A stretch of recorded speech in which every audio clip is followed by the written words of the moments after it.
Hi and welcome back to Stuff About Tutorials. In today's video, we're going to talk about on how to generate code on Facebook.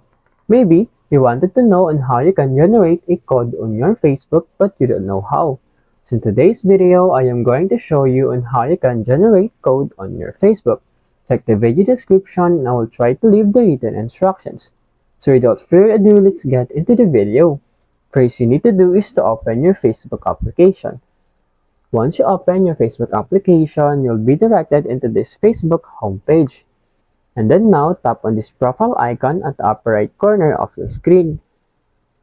And then in here, scroll down and you'll see the settings and privacy. Tap on this drop down button. And then in here below, you'll see the code generator. Tap on this code generator. And here is the code that generated from your Facebook. As you can see, a new security code will appear every 60 seconds. And if your code doesn't work, just simply tap on this My Code Doesn't Work. There you go. If you want to know on how you can generate code on your Facebook, that is the easiest way I know how. If you know another way on how you can generate code on your Facebook, leave a comment below. Also, be sure to subscribe for more videos.